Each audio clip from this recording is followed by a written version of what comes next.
आसान भाषा में हमें पहले तो ये समझाइए कि ये पीसीओएस होता क्या है? पीसीओएस बेसिकली इट्स अगर उसका हम फुल फॉर्म देखें तो it's a polycystic disease, PCOD जिसे बोलते हैं, and polycystic ovarian syndrome. Some people think it's a PCOD क्या है, पीसीओएस क्या है, but both of them are different, completely different. मेरे परिवार में मेरी मदर को, मेरी नानी को, मेरी दादी को, किसी को भी पीसीओएस नहीं था, तो ये मेरे साथ ही क्यों हुआ? वी कैन नॉट से it's completely genetic dependent. I would not completely say that okay ठीक है जेनेटिक नहीं है, जेनेटिक्स इज अ फैक्टर. खाना लिमिटेड खा रहे हैं, बाहर का फूड नहीं खाते, जिम भी ज्वाइन कर लिया, वेट लूज नहीं हो रहा है, ये जो बेली फैट है क्या इसको कम करना इतना मुश्किल है? इफ आई डू डाइट और ये सारी चीजें तो मेरा वेट गेन नहीं होगा. बट पीसीओएस में मोस्टली क्या होता है ना कि वेट लॉस करना डिफिकल्ट हो जाता है. पीसीओएस की वजह से बहुत से भयंकर मूड स्विंग्स होते हैं, तो क्या इन हॉर्मोन्स का हमारी मेंटल हेल्थ के साथ कोई डायरेक्ट कनेक्शन है? Any kind of hormones which is released in a body, it is directly connected to the brain, and this is very underestimated problem which we ignore कि PCOS में ऐसा कैसे हो सकता है. But yes, definitely PCOS में ऐसा हो सकता है, mood swings वगैरह होते हैं.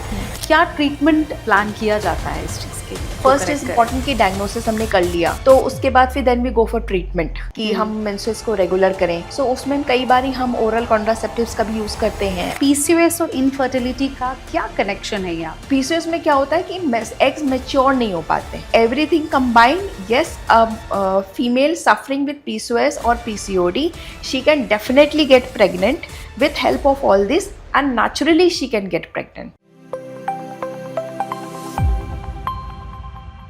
पीसीओएस यानी पॉलीसिस्टिक ओवेरियन सिंड्रोम, ये एक ऐसी कंडीशन जो आज की यंग लड़कियों और महिलाओं में तेजी से कॉमन होती जा रही है, लेकिन इसके बारे में अवेयरनेस अभी भी बहुत कम है. Irregular periods, sudden weight gain, acne, facial hair, mood swings, अगर ये सब आपको फेमिलियर लग रहा है तो ये एपिसोड आपके लिए बहुत इम्पॉर्टेंट है. लेकिन घबराने की ज़रूरत नहीं, क्योंकि सही जानकारी, सही लाइफस्टाइल और एक्सपर्ट गाइडेंस के साथ पीसीओएस को पूरी तरह मैनेज किया जा सकता है.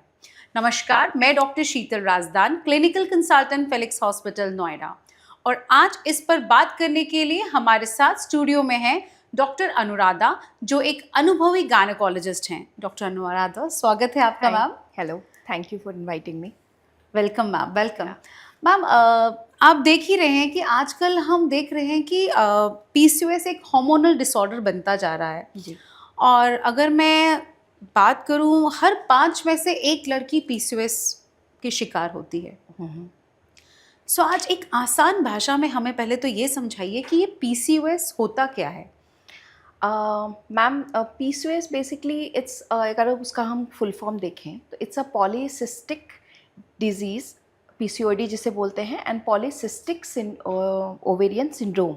ठीक है, ये दोनों अलग अलग वर्ड्स हैं जिसमें काफ़ी लोग मतलब मोस्ट कॉमनली इसमें कंफ्यूज हो जाते हैं कि दोनों चीज़ क्या है. Some people think it's a PCOD क्या है, पीसीओएस क्या है, but both of them are different, completely different. Okay. PCOD में क्या होता है कि एवरी मंथ मेंस्ट्रुअल साइकिल जब भी होता है किसी भी फीमेल का, तो उस टाइम पे एग्स मैच्योर नहीं हो पाते हैं, जिसके कारण वो ओवरीज के अंदर ही पानी के बुलबुले जैसे छोटे छोटे सिस्ट के फॉर्म में एक्यूमुलेट हो जाते हैं. And it can be multiple of reasons जिसके वजह से ये होता है, that we can discuss it later. And PCOS में क्या होता है, it's a syndrome. So in that not only the ovaries are involved, in that what happens कि multiple organs involved हो जाते हैं जो overall आपके health पे, infertility और काफ़ी सारी चीज़ों पे effect डालने लग जाते हैं. ओके जी. सो जैसे नाम से ही हमें बताता है कि ओवेरियन सिंड्रोम, जी. तो हम जानना चाहेंगे कि ऐसी क्या चेंजेस आती हैं ओवरीज में कि जिसका हमने इसे नाम दे दिया है. ओवरीज में सिर्फ पर्टिकुलरली ओवरीज में चेंजेस नहीं होती हैं. अगर हम ओवरऑल देखें तो टीनेज एज के टाइम पे टिपिकली वेट गेन, ये सारी चीज़ें फीमेल्स को कंप्लेन होती है कि सडन वेट गेन हो जाता है, तो दैट टाइम हार्मोन इम्बैलेंस होती है. और सेडेंट्री लाइफस्टाइल के कारण कई बारी मेंस्ट्रुअल इरेगुलेशन होता है हार्मोन इम्बैलेंस की वजह से, जिसके कारण ओवरीज में सिस्ट का फॉर्मेशन होता है। जैसे मैंने Okay. आपको बताया कि छोटे छोटे सिस्टिक पानी के बुलबुले जैसे, जिसको हिंदी सरल भाषा में कहें तो सिस्टिक टाइप के फॉर्मेशन हो जाते हैं मल्टीपल। बेसिकली एग्स मैच्योर नहीं हो पाते, जो हर महीने एग रिलीज होना चाहिए वो एग रिलीज नहीं हो पाता बिकॉज ऑफ इंसुलिन रेसिस्टेंस, जो मोस्ट कॉमनली पाया जाता है पीसीओएस में। तो इन्हीं कारण से ये मतलब एक्यूमुलेशन ऑफ बेसिकली सिस्ट है, तो which appears as multiple symptoms which you can say menstrual irregularities होने लग जाते हैं, अल्ट्रासाउंड में चेंजेस देखने को मिल जाते हैं, फिर हार्मोनल इम्बैलेंसेस होते हैं, जैसे आपके फेशियल हेयर को इफेक्ट करने लग जाता है, क्योंकि मेल हार्मोन्स का प्रोडक्शन स्टार्ट हो जाता है, the male hormone which is androgen. तो उसके प्रोडक्शन के वजह से क्या होता है कि सिस्ट का फॉर्मेशन तो होता ही है, साथ में बॉडी में चेंजेस आने लग जाते हैं। ठीक है, मोस्ट कॉमनली आपने वो सुना होगा हिर्सुटिज्म, जो हम मेडिकली इस वर्ड को इस्तेमाल करते हैं मोस्ट कॉमनली। तो फेशियल हेयर होना लग जाता है, अनवांटेड जगह पे हेयर्स आने लग जाते हैं, आपको चेस्ट के बाल होने लगते हैं, हेयर थिनिंग होने लग जाती है। टिपिकल जो मेल हार्मोन्स के वो होते हैं वो सारे उसमें देखने को मिलते हैं। तो मोस्ट कॉमनली वो सारी चीज़ें आपको देखने को मिलेंगी। वेट गेन हो गया, फिर फेशियल हेयर हो गया, इरेगुलर मेंस्ट्रुअल्स हो गए, तो ये सारी चीज़ें देखने को मिलती हैं। और खासकर आपने पूछा कि ओवरीज में पर्टिकुलरली क्या चेंजेस हैं, तो ओवरीज में क्या होता है कि कई बारी ओवरीज के साइज में चेंजेस देखने को मिलते हैं अर्ली स्टेजेस में, और after some time we call it pearl necklace appearance ovaries के अंदर में। It's a typical term what gynaecologist use, और हमारे बुक्स में भी हमने पढ़ा है। इट्स लाइक टिपिकल एक रॉटरडम्स क्राइटेरिया हम मतलब कि यूज़ करते हैं टू डायग्नोज पीसीओएस। उसमें ये हम देखते हैं कि पर्ल नेकलेस टाइप के, that means you will see a multiple cyst inside the ovary, it's collected, और वो एक सिस्ट के जैसे पर्ल नेकलेस के जैसा अपीयरेंस की तरह वो पूरा राउंड बन जाता है, वैसा अपीयरेंस देता है। तो that is the typical change which we see in the ovary. तभी हम बोलते हैं कि ओवरीज में क्या चेंजेस होते हैं, मतलब बेसिकली एग्स मैच्योर नहीं हो पाते, एग नहीं फूट पाते हैं, जिसके वजह से आगे चल के जो पीसीओएस होता है, जिसमें एडवांस चेंजेस में इनफर्टिलिटी वगैरह, लोग घबराते हैं कि इनफर्टिलिटी हो गई या फिर टाइम पे ओवम नहीं रिलीज हो पा रहा है, तो these factors lead in to infertility in advance stages like in PCOS. Okay, so एक क्वेश्चन भी आया हमारे पास डॉक्टर साहब। एक कॉलेज स्टूडेंट हैं and her age is 22 years. उनका कहना है कि मेरे परिवार में मेरी मदर को, मेरी नानी को, मेरी दादी को, किसी को भी पीसीओएस नहीं था, तो ये मेरे साथ ही क्यों हुआ? तो इसका क्या कॉज है?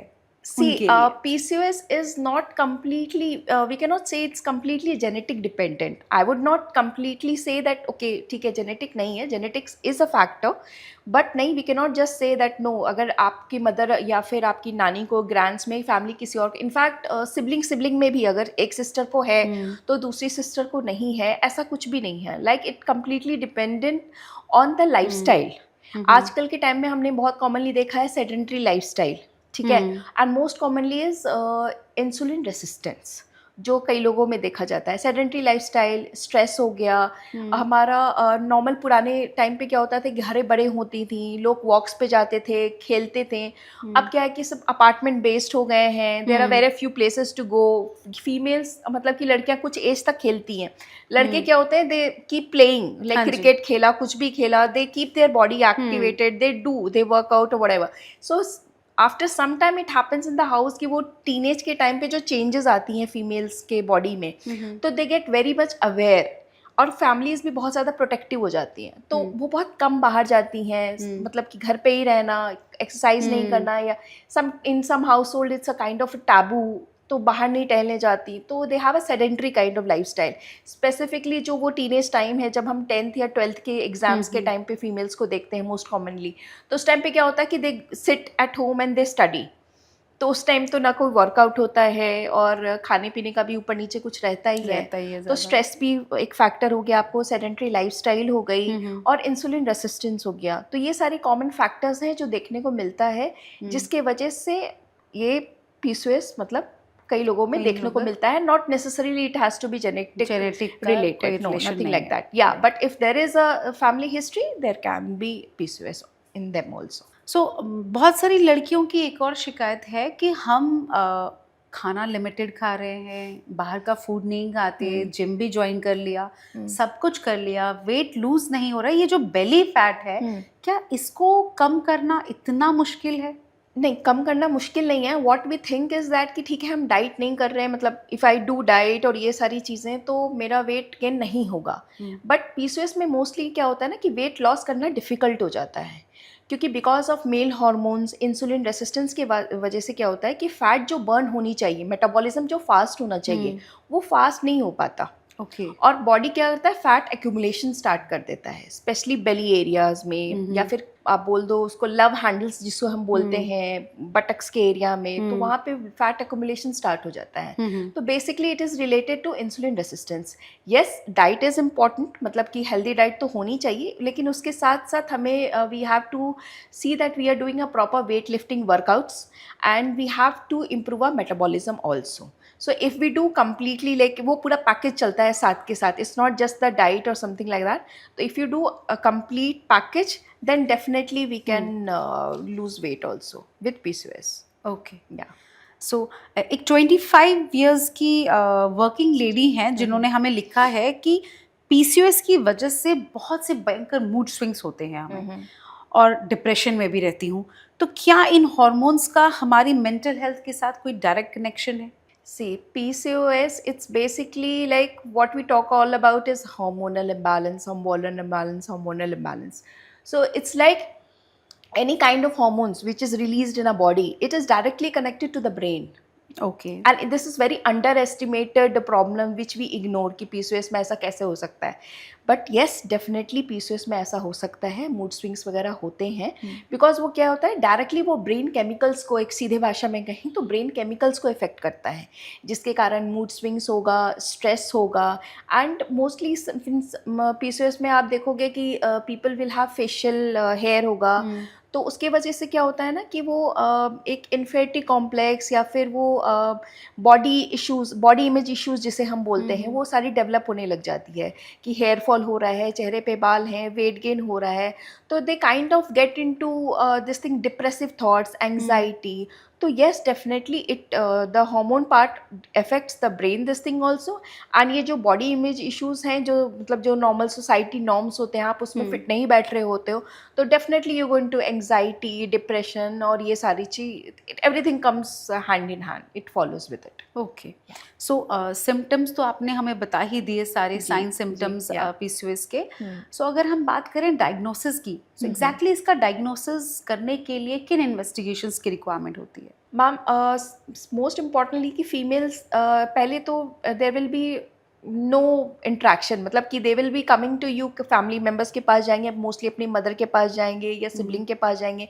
तो first thing which they come up is irregular menses. Most low symptoms की हम बात करें तो डायग्नोसिस में हमारा 3 क्राइटेरिया होता है। We have 3 criterias which we also include in Rotterdam's criteria, which I mentioned earlier. कि उसमें क्या होता है, सबसे पहली होती है menstrual irregularities, which we see कि you will have like periods में gap ज़्यादा हो जाएंगे, और you will in same month you will have multiple periods. तो these things which we can see. Secondly, diagnosis में which we include is ultrasound में cyst दिखना या फिर ovaries के size में कोई changes दिखना। और फिर थर्ड जो हमारा होता है वो होता है हार्मोनल इम्बैलेंस होना। एंड हार्मोन में हम फीमेल हार्मोन्स को इंक्लूड करते हैं, टेस्टोस्टेरोन को लेवल को चेक करते हैं, थायराइड के लेवल को चेक करते हैं, प्रोलैक्टिन्स के लेवल को चेक करते हैं। तो these are the 3 factors. And in Rotterdam's criteria what we see that any of the 2, like इसमें जो 3 क्राइटेरियाज मेंशन किए हैं उसमें से अगर 2 भी अगर आप में प्रेजेंट हैं तो we consider that particular person in PCOS this thing, कि हाँ ये बंदा पीसीओएस के क्राइटेरिया में आता है। So that's how we, menstrual irregularities has to be there. That means there has to be changes in the menstrual cycle. Ultrasound में changes आपको दिखने मिल सकते हैं, and facial मतलब कि hairs वगैरह आपको देखने को मिलेंगे hormonal imbalances की वजह से। और अगर blood investigations जो हम करवाते हैं उसमें भी आपको चेंजेस देखने को मिलेंगे। देयर आर फैक्टर्स जहाँ पे आपको लगेगा कि नहीं फिर चेहरे पे तो कोई बाल नहीं है, कोई इस तरह का मेजर वो नहीं, हार्मोन भी सारी चीज़ें नॉर्मल है, but still you will be able to see changes in the ultrasound और मेंस्ट्रुअल इरेगुलर होगा। किसी किसी केसेस में ऐसा भी होता है कि मेंसेस रेगुलर होंगे बट सिस्ट देखने को मिलेगा, and there will be some clinical science. और हार्मोन ऊपर नीचे होंगे, तो it can be any of the like 3 out of 3, it has to be 2 confirm it as To PC. confirm. या that's how it Okay. Is. So बात करते हैं treatment की। ओके, क्या ट्रीटमेंट प्लान किया जाता है इस चीज़ के लिए? it depends on what the patient is coming you with. Like if the person is coming with irregular menses, ठीक है, तो first we focus on regularities of the menses, कि हार्मोनल जो भी इम्बैलेंसेस हैं पहले हम उसको करेक्ट करें। उसको फर्स्ट correct इज करें। इम्पॉर्टेंट कि डायग्नोसिस हमने कर लिया, तो उसके बाद फिर then we go for treatment कि हम मेंसेस को रेगुलर करें। सो उसमें कई बार हम ओरल कॉन्ट्रासेप्टिव्स का भी यूज़ करते हैं, and very mothers are also very anxious कि ठीक है इतनी यंग फीमेल्स हैं तो उसमें हम कैसे कॉन्ट्रासेप्टिव दे रहे हैं and all that. But to be very clear to all the mothers that contraception का इस्तेमाल हम सिर्फ कॉन्ट्रासेप्शन के लिए नहीं करते, OCPs का इस्तेमाल हम सिर्फ कॉन्ट्रासेप्शन के लिए नहीं करते। It's like we use it for to regulate the menses also, मतलब it's like a genetic reset to the cycle. So that's how why we give OCPs। सारे केसेस में ज़रूरत नहीं होती। फिर हम इंसुलिन रेसिस्टेंस को चेक करते हैं, लाइक अगर फास्टिंग शुगर वगैरह डिरेंज्ड है, इस तरह का कुछ है, तो उन कंडीशंस में भी हम ये चेंजेस मतलब कि रहता है तो फिर हम उसको भी ट्रीट करते हैं। Then coming to the facial hair वगैरह के लिए, तो they can go for facial hair removal, we can advise them depending upon this. Lifestyle modification, ठीक है, कि आप वर्कआउट हैवी वेट वर्कआउट्स वगैरह करो मेटाबॉलिज्म को इंक्रीज करने के लिए। Then you have to include good diet, जिसमें आप ये मैदा जंक की सब थोड़ा सा रिड्यूस करना। आई वुड नॉट से कि completely you should stop having, because everybody will have little bit of this thing. तो थोड़ा आपको you have to curb all that, because these thing क्या होता है कि इंसुलिन रेसिस्टेंस को बढ़ाते हैं। तो that is the reason we ask them to improve the diet metabolism, as well as you have to include your diet and exercise also. Doctor साहब, एक शादीशुदा महिला है और उसे PCOS है, तो उसका एक ही क्वेश्चन है, बहुत ही इमोशनल क्वेश्चन, क्या मैं खुद से कभी माँ नहीं बन सकती? It is a very emotional question. yes, so उनका PCOS और इनफर्टिलिटी का क्या कनेक्शन है ये आपस में? See, I would say PCOS, it's like it's a complete syndrome, ठीक है। तो इसका कोई it's not you don't have a magic pill for it. It's not a completely कि हाँ ठीक है आपने ये ट्रीटमेंट ली तो आप कम्प्लीटली आप उससे क्योर हो जाओगे, ठीक है। बट वी कैन मेक, जैसे मैंने आपको बताया कि लाइफस्टाइल मॉडिफिकेशन, ये सारी चीज़ें, डाइट, एक्सरसाइज, ये सारी चीज़ें लाने से जो हम उसके सिम्टम्स हैं हम उसको मैनेज कर सकते हैं। And there is nothing like that you can not get pregnant, ठीक है।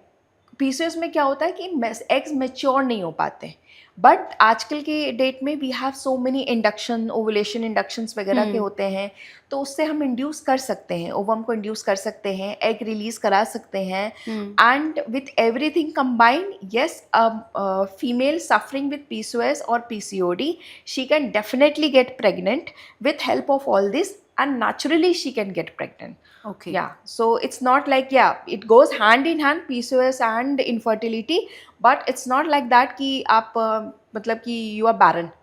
You can definitely get pregnant, and you can get pregnant naturally. You don't, not always you need to get IVF assisted or IUI assisted, something like that.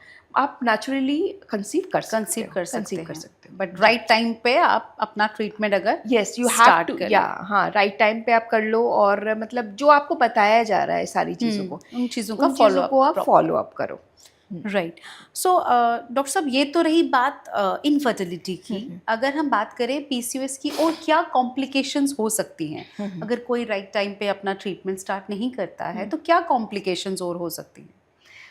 Ma'am PCOD जो हम बोलते हैं, ठीक है, it's a polycystic ovarian disease. तो इसमें क्या होता है कि इसमें अभी तक आपका सिर्फ ओवरीज इन्वॉल्व होता है, ठीक है, कि इमेच्योर सिस्ट आपके ओवरीज में फॉर्म हो रहे हैं।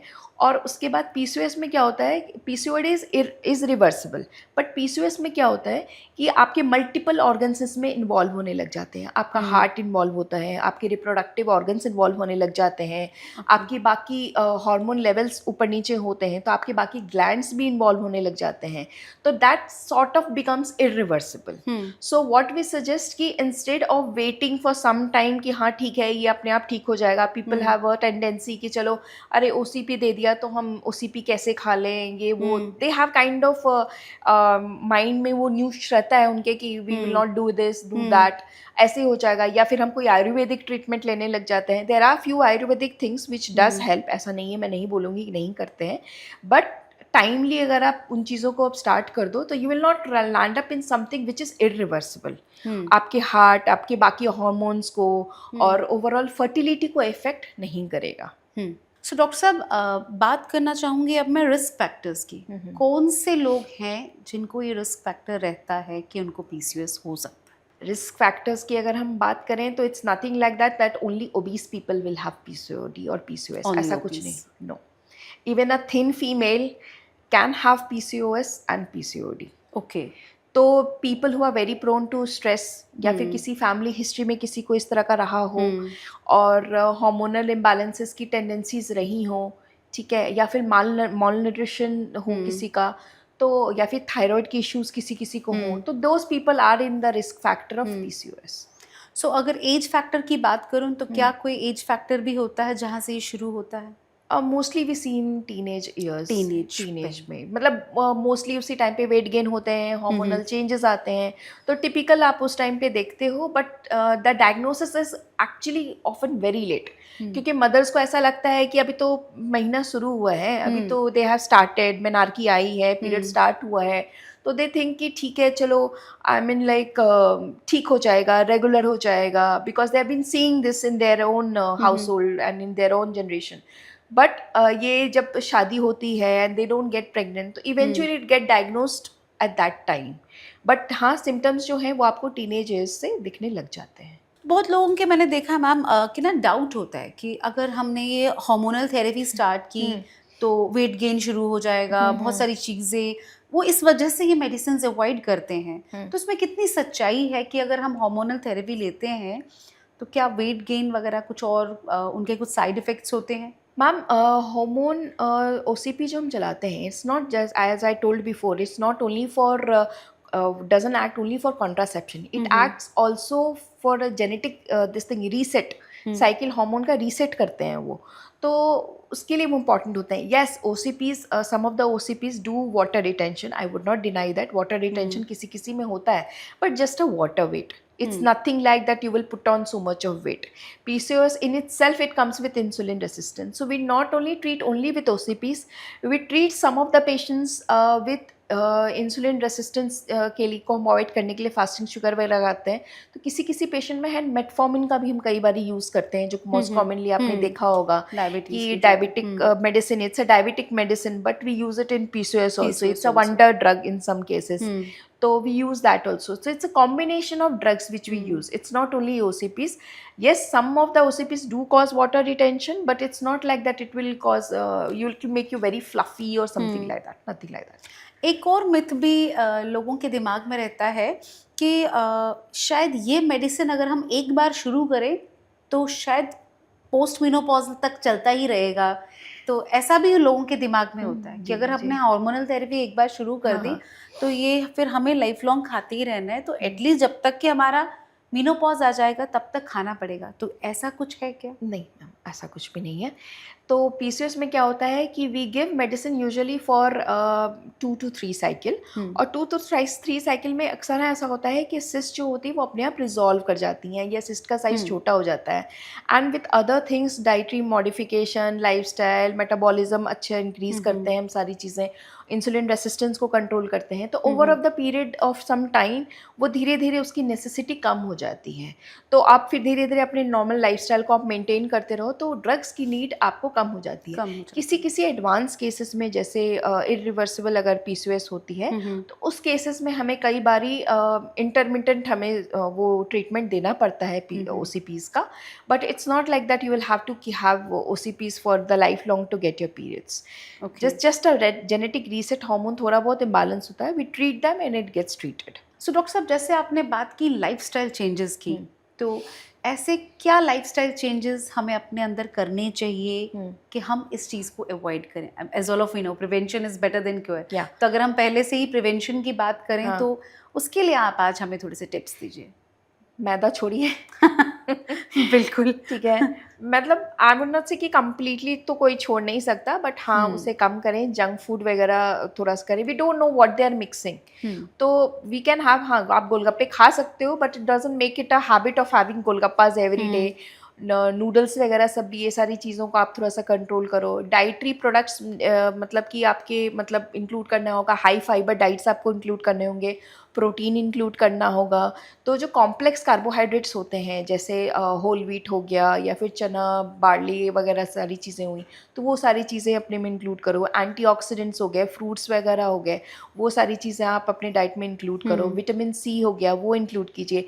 डेयरी प्रोडक्ट्स में the complex one avoid them. हाँ दही आप खाना, it's important for female vaginal flora also, तो दही आप इंक्लूड कर सकते हो। पनीर खा सकते हो। और मतलब many people go for some ये सीड खा लेते हैं तो पीरियड हो जाएगा, ये हो जाएगा, those things help. It's just a high fibre, तो आप फाइबर किसी भी फॉर्म में ले सकते हो, कॉम्प्लेक्स कार्बोहाइड्रेट की भी फॉर्म में। प्लस आपको साथ के साथ एक्सरसाइज भी करना होगा। You have to have good exercise, it can be meditation, it can be yoga, whatever helps you, brisk walk हो गया। So these things will help you. Weightlifting is very good to improve your insulin resistance, which will work wonders for you if you have PCOS. So those things we can work out on, and it also improves your metabolism if you start lifting weights, and not necessarily कि आपको हाँ you have to go 7 out of 7 days to gym. आप week में 3 to 4 times a week भी आप जा रहे हो gym, तो even that is enough. Not necessarily you have to go entirely. Even हमारे पास ये क्वेश्चन भी आया है कि उन्होंने कहा है, एक वर्किंग लेडी है, वो कह रही हैं कि मेरे पास तो टाइम ही नहीं होता है कि मैं जिम जा पाऊँ, तो मैं जानना चाहती हूँ कि घर बैठ के कितने हद तक और कितनी एक्सरसाइज मुझे करनी चाहिए, बिकॉज मेरे पास बस हाफ एन आवर का टाइम रहता है मॉर्निंग या It's more than शाम enough, को। ma'am. It's more than enough. Like 30 to 40 minutes अगर आप अपने आप खुद के लिए निकाल रहे हो पूरे 24 आवर्स में, like सबको आप टाइम दे रहे हो, अगर खुद के लिए आप 30 से 40 मिनट निकाल रहे हो, तो इट वर्क्स। अगर आप बाहर नहीं जा सकते हो तो आप घर पे भी योगा कर सकते हो, मेडिटेशन कर सकते हो, घर पे भी आप एरोबिक्स वगैरह, जुम्बा, यूट्यूब, आप आज तो मल्टीमीडिया का ज़माना है, you don't just have to put it on YouTube and you can see that and you can work out. Like कमरा बंद किया थोड़े दिन के लिए, थोड़े टाइम के लिए, और आप आराम से वर्कआउट कर सकते हो। तो it's not necessarily that hard fast rule that you have to go to gym only, no, you can do it at home also. 30 to 40 minutes, that's it. Doctor साहब, जाते जाते उन लाखों लड़कियों के लिए और उन महिलाओं के लिए जो PCOS से ग्रसित हैं, उनके लिए आप क्या मैसेज देना चाहेंगे? मेरा बस आपसे यही जाते जाते यही मैसेज है कि PCOS आपको डिफ़ाइन नहीं करता है, और फेशियल हेयर, एक्ने, ये सारी चीज़ें आपकी खूबसूरती को भी कम नहीं करता है। तो बस आप स्ट्रेस कम लें, अपने हार्मोन्स का चेक रखें, लाइफस्टाइल मॉडिफिकेशंस करें, खाने पीने पे ध्यान दें, और PCOS से हम डेफिनेटली फ़ाइट कर सकते हैं। Any kind of hormone doesn't change your life perspective, और हम जीतेंगे, क्यों नहीं जीतेंगे, PCOS हम बिल्कुल हराएंगे। Thank you ma'am, thank you so much ma'am, thanks a lot for coming. उम्मीद है कि आज की बातचीत से आपके कई सारे डाउट्स क्लियर हुए होंगे और आपको ये समझ आया होगा कि PCOS कोई डरने वाली बीमारी नहीं है, बल्कि एक मैनेजेबल कंडीशन है। बस ज़रूरत है सही अवेयरनेस और सही हैबिट्स की। आज मुझे दीजिए इजाज़त, फिर मुलाकात होगी, तब तक के लिए नमस्कार।